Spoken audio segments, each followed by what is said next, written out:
दोषोनी मज द्यावे पसाय दान हे जे फळांची व्यंकटी साठो तया सत्कर्मी रती वाढो तुझा परस्परे जडो मैत्र जीवांचे या पसाय दानातून विश्वाला भक्ती प्रेम समता यांची शिकवण देऊन ज्ञानाचा खरा खुला सूर्य तळपट ठेवणारे सर्वांचे राज्य संत माऊली ज्ञानेश्वर.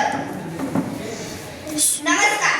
उपस्थित प्रमुख पाहुणे, आमच्या कालकृतीत विचारांवर विचारमंत परीक्षण करणारे सन्मानित परीक्षक तसेच विचारांची पेरणी करण्यासाठी उपस्थित असलेले आमचे बालमित्र.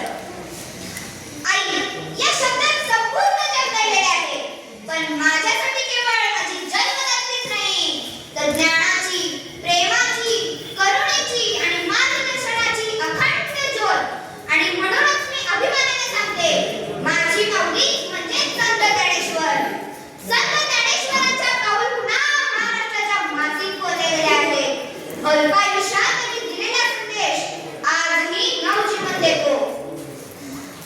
वयाच्या केवळ 16व्या-17व्या वर्षी त्यांनी रचलेली भावाची दीपिका उर्फ ज्ञानेश्वरी हा खरा तर मानवतेचा अक्षयदीप आहे. आत्मा हा एक, परमेश्वर हा एक, मग भेद कसला? जाती, धर्म, भाषा हे सगळे कृत्रिम भिंती आहेत. खरी ओळख तर मानवतेतच आहे.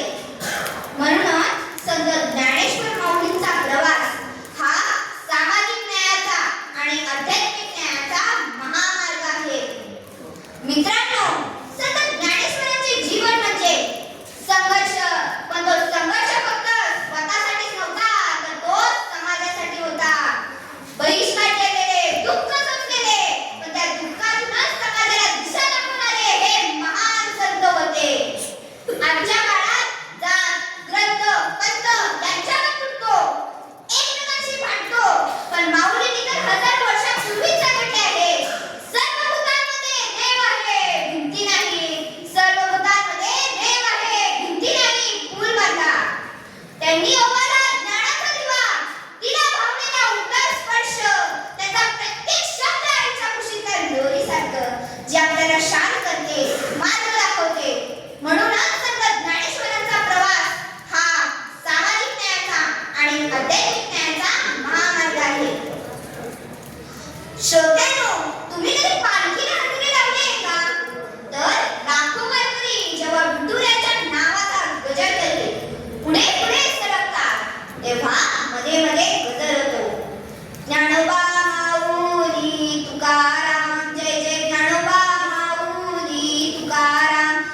हा आवाज ऐकला की डोळ्यातून पाणी येते, अंगावर काटा येतो, स्वमन होते, हीच करी आई, हीच करी माऊली, हीच करी आई, हीच करी माऊली. आजच्या तरुण पिढीसमोर मोठे मोठे प्रश्न आहेत. ताणतणाव, व्यसन, नैराश्य. पण जर आपण माऊलींचे विचार आत्मसात केले तर हा अंतर नक्कीच नाहीसा होईल. म्हणून त्यांच्या मोबाईलमध्ये जीवनाचा मार्ग आहे. अज्ञानाचा अंधार दूर करण्यासाठी ज्ञान हा सूर्य आहे.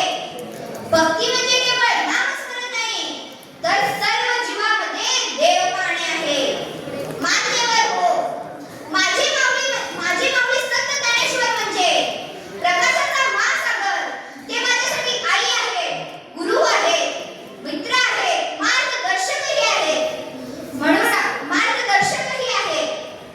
म्हणून त्यांनी शिकवलेले प्रेम, बंधुत्व, करुणा जर आपण आचरणात आणले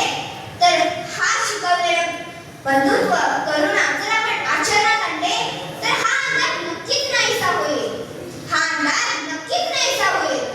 विचारांचा निरोप घेण्यासाठी मी इतकेच सांगते, माऊली तुझ्या विचारांची मशाल मी देणार नाही. माऊली तुझ्या विचारांची मशाल आम्ही जाऊ देणार नाही. आणि तुम्ही शिकवलेले प्रेम, बंधुत्व